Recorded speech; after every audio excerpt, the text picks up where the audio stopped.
Hello everyone, I'm Dr. Prasenjit Panda, Assistant Professor, Department of English and Foreign Languages, Guru Ghazidas Vishwavidyalaya, Bilaspur.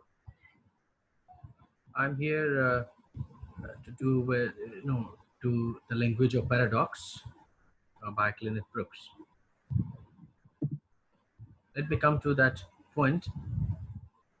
First of all, we should understand the background of this language of paradox. You understand? Now, Kenneth Brooks is one of the members of New Criticism.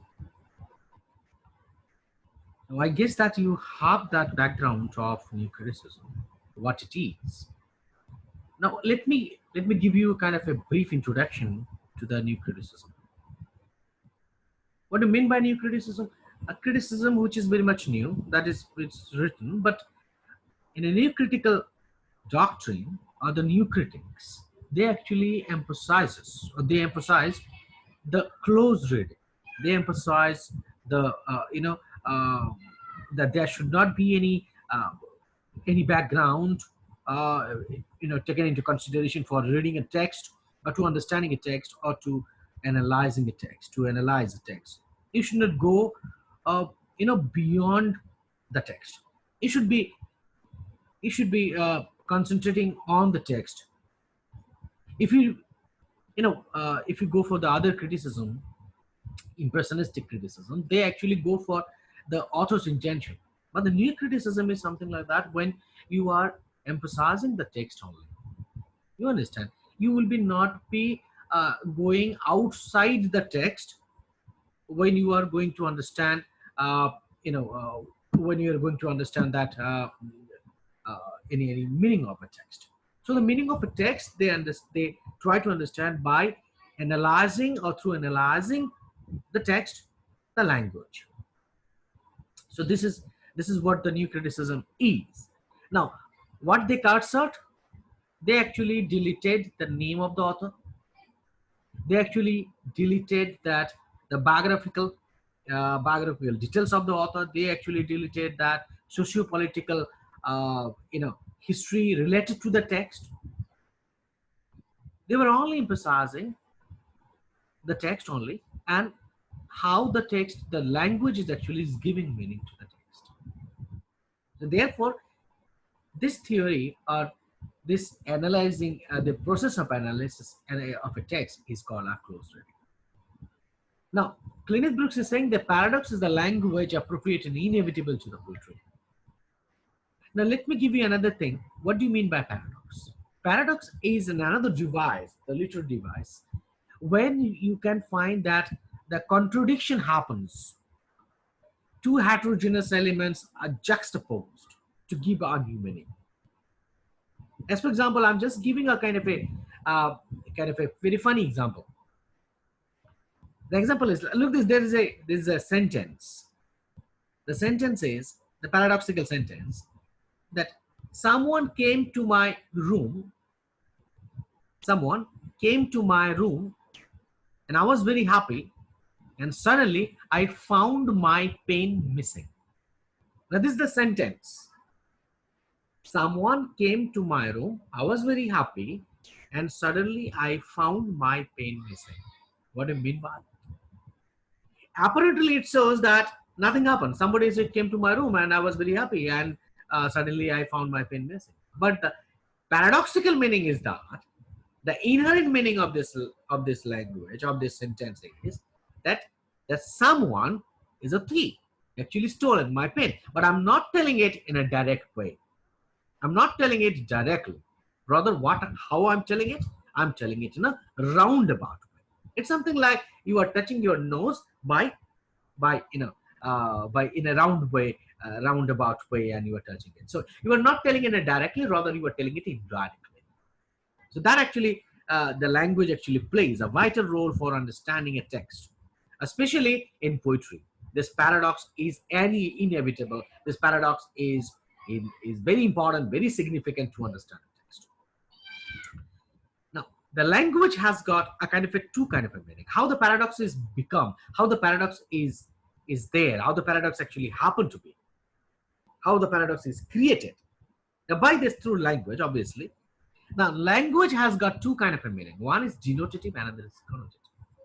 What do you mean by denotative? Denotative means the referential language. What do you mean by referential?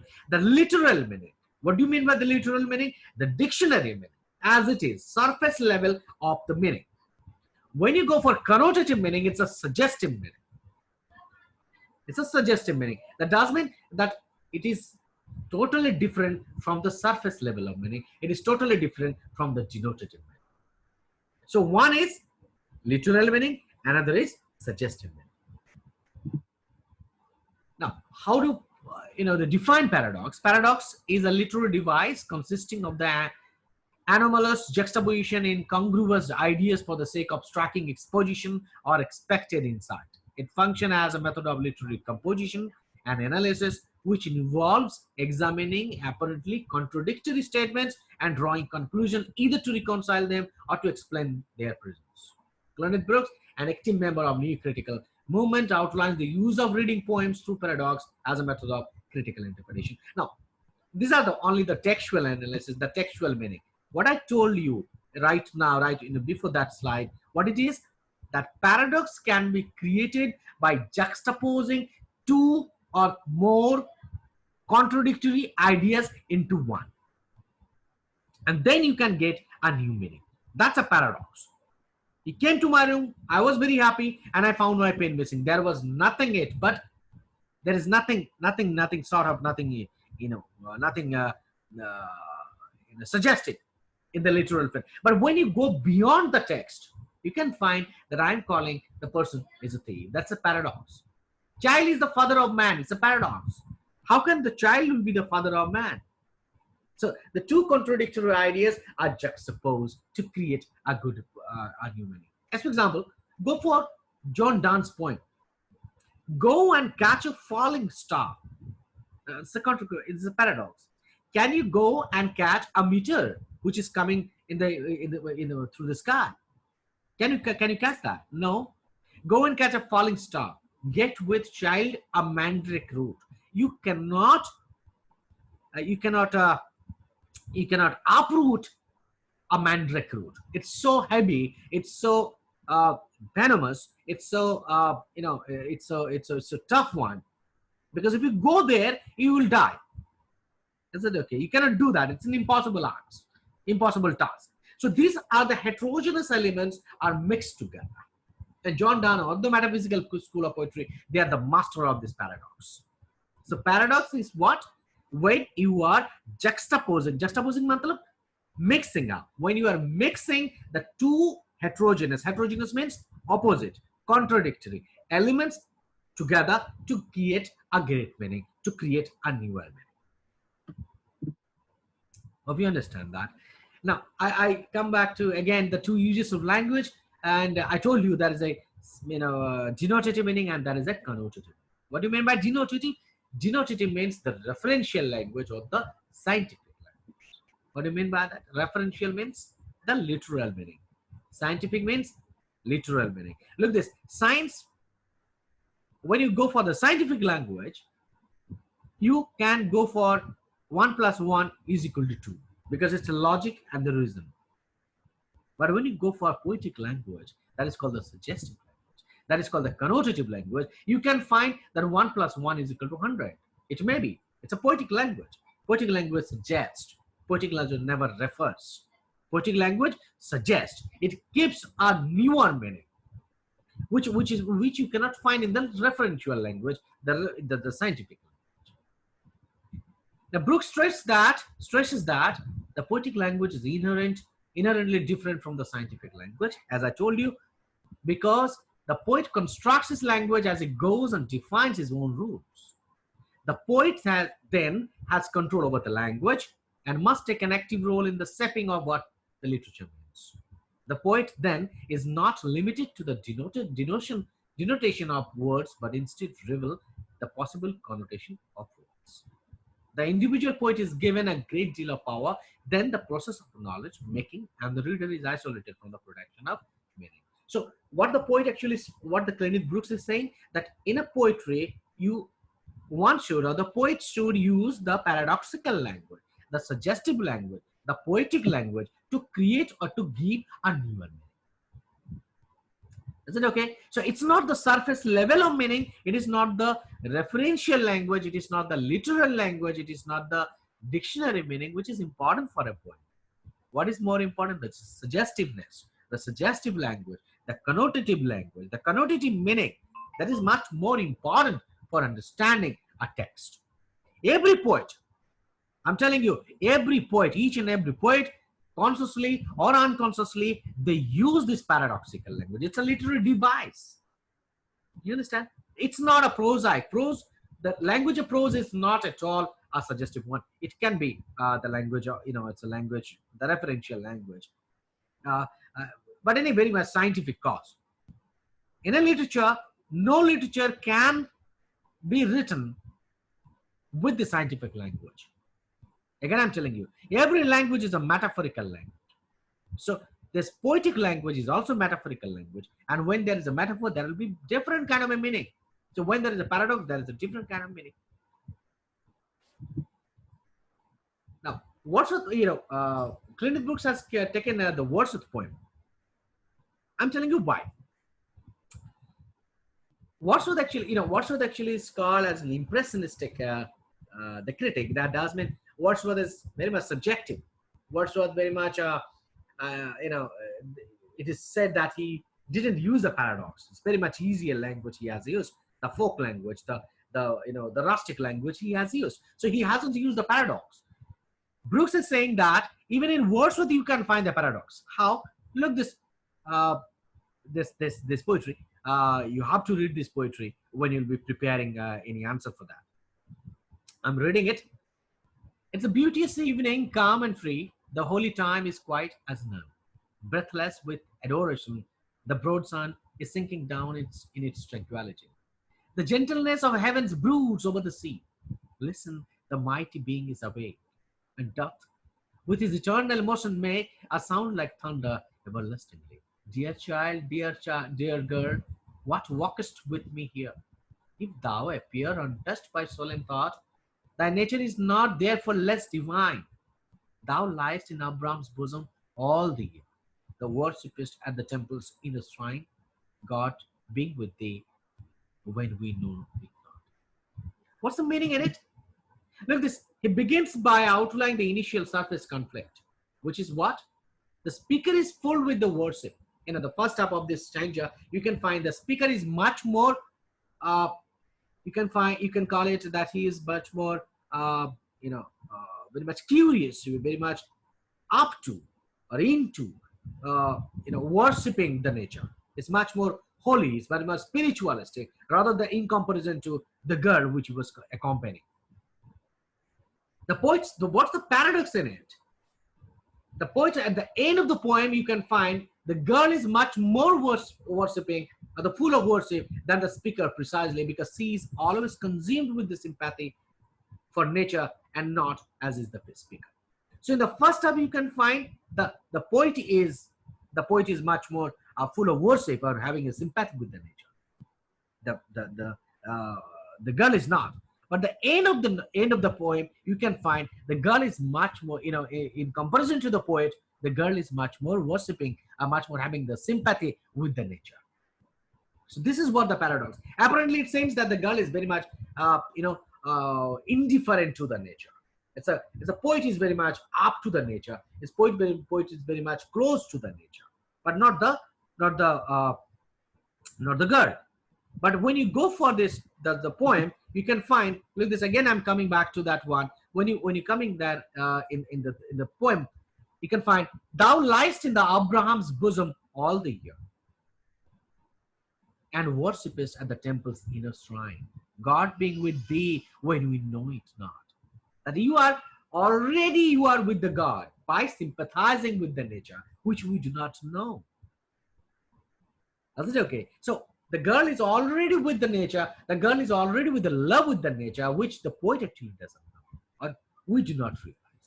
So apparently, this first one, you can find the first stanza. You can find that the poet is much more worshipping, was much more close to the nature, and the girl is not. But in the second stanza, you can find The girl is much more with that, close to the closer to the nature in comparison to the Wordsworth. So this is what the paradox is coming in. Now again, the Westminster Bridge, composed from Upon Westminster Bridge, another poem by Wordsworth. You can find this. Here, I'm not reading this poem. Please, if you get the PPT, get the video. Please read the poem. I'm just telling you that it's all about the London. It's all about the London city. Now, London is a man-made marble. You can find that, in many respects, is the opposition to the nature, because London is a mechanical world, materialistic world. It's not having any close connection with the nature. Earth has not anything to show more fair. I'm reading the poem. Dull would he be the soul who could pass by, a sight so touching in its majesty. The city now doth like a garment wear the beauty of the morning, silent and bare. Seeps, towers, domes, theatres, temples lie unto the fields and to the sky. So there are skyscrapers, there are buildings, there are bricks, there are walls. So there is no nature at all in the London. All bright and glittering in the smokeless air, never did sun more beautifully stay. In his first splendor, valley, rock, or hill, never saw I, never felt a calm so deep. The river glideth at his own sweet will. Dear God, the very houses mere seem sleep, and all the mighty heart is lying still. What it is there in the poem? In the poem, it's a description of the London city, where you can find the towers, the sea, the domes, the theatre, the temples. You cannot find any connection with the nature. So this is the literal meaning. What is the suggestive meaning? Wordsworth wants to say that even in this, London is a mechanical and artificial landscape. But this landscape is comprised entirely the nature. It's also part of the nature. Wow.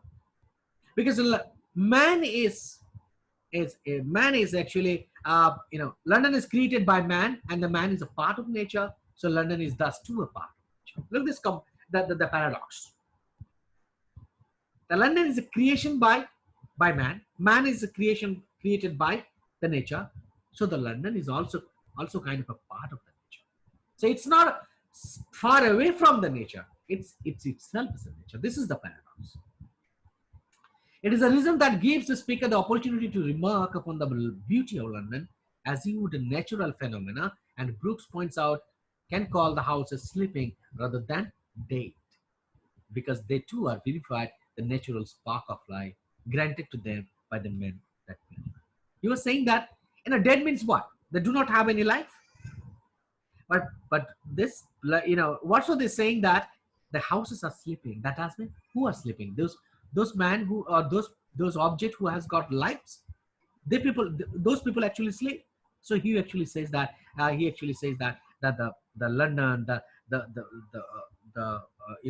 the buildings, they are all sleeping. So it has got a kind of a connection with the nature because it is alive. So London, apparently it seems that it doesn't have any life. It is not closer to the nature. But what the paradox is, that London is a part of nature and it is very much closer to the nature. So this is what the paradox is there in this poem. Now again, the next poem is a canonization. I'm not going to read the whole poem. I'm going for the two things, which is very much important. The two stanza, I'm reading it to make you understand. As I told you in the first slide, on the second slide, that John Donne is a metaphysical poet. It's a phenomenal critic, phenomenal poet, and he is a master of paradox. As I told you, go and catch a falling star, yet with child a mandrake root. Tell me where our past years are. Is it okay? Now you cannot recall your past. So this from the poem song I just quoted. Now in the canonization, here in this first stanza, in the stanza, it is not the first stanza of the poem, one of the stanzas. Here he is saying that, comparing his beloved, John Donne is comparing his beloved as a fly, and at the same time he was saying that One time you are a fly, and the same time I am a tapper. And next time I'm a fly and you are a tapper. Now they are comparing each other with a candle. Tapper means candle, and a fly, each other. And you know this, that when there is a in a taper or a candle, you can find the insect actually comes to the fire and they burn alive and burn and they die. So it's a kind of a sexual imagery you cannot understand by apparently when they are comparing each other as a candle and a fly and a mosquito or any insect. So it's a kind of a sexual passion. But another thing is there. You were saying that there one time you are a fly and I am a tapper. Second time I'm a fly, you are a tapper. That does mean it's a mutual kind of love. Look this through this paradox, he was making you understand that their love is paradoxical. There are several meaning actually coming through this paradox. He was saying that why there's a candle, because it's a passion, it's a fire, fire of love, and with the fire of love we are both burning. So this is what the paradox is. And at the same time, he was saying that we are phoenix. Phoenix is a bird which is having both the gender, male and the female, and it burned alive. It burned, is burned and it dies by burning, and then from the ashes it actually resurrects. Jinda ho jata. It comes alive. So they were comparing themselves as a phoenix. There is no such superiority, there is no such inferiority. Rather, they were accepting themselves as what it is. This is another paradox. And the next, stanza which I quoted, he says that he was comparing themselves as a saint. Now you already know that how or what people get that the sainthood. Sainthood can be achieved through what? Through spirituality, through devotion, religious activity. But John Donne is saying, look, this paradoxical, that through our love we can get the sainthood.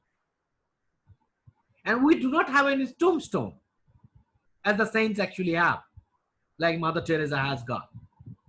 So we do not need any tombstone. Rather, our love poem, which I am writing, if the next generation will read, that will be working as a tombstone. That will be working as a history. That will be working as a history of love. So look this paradox. So John Donne is using this paradox to get a kind of a suggestion. You understand? Now paradox is, as I told you in that the poem, the relation between fly and the tapper, again paradox. The phoenix, reference to the phoenix, again paradox. Saint in love is a parody to the Christian spirituality. He was parodying, is a kind of a parody. He was satirizing the Christian spirituality, and he says that we can achieve this Christian spirituality, or sorry, the sainthood, by our love. So this is what the paradox is doing. This is what the language is doing. So every poem, every language of a poem is a paradoxical, is a metaphorical. They all give the connotative meaning, the suggestive meaning, the poetical, the poetic, the suggestive. So this is what the Clinic Brooks is saying. Is it okay? So this is a new critical idea, new critical identity. First, let me summarize the thing, that he is a new critics. New critics means when you are emphasizing a text, when you are reading a text in a closely, when you are not going beyond the text, when you are analyzing the language only, this is called the new criticism. And new criticism, they actually go for the language, and the language has got two things. One is denotative, another is connotative. Denotative means referential, surface level. Connotative means suggestive. Paradoxical is again a connotative meaning, a kind of a two heterogeneous elements are juxtaposed to create a new meaning. Child is the father of man. Go and catch a falling star. A fly and the tapper. Is it okay? Phoenix. So these are the reference of a paradox. As I told you that, the beautiful example that is, he comes to my room and I was very happy, and suddenly I found my pen missing. I'm not telling him that he has taken the pen away, but it's a paradoxical meaning I'm just giving it. Isn't it? I'm not saying it directly, but indirectly. Isn't it? Okay? So this is what every language, you should understand that every language is a paradoxical. Every poetic language is a paradoxical. Rather, I should say, and every language is a metaphorical language. You cannot find the literal meaning.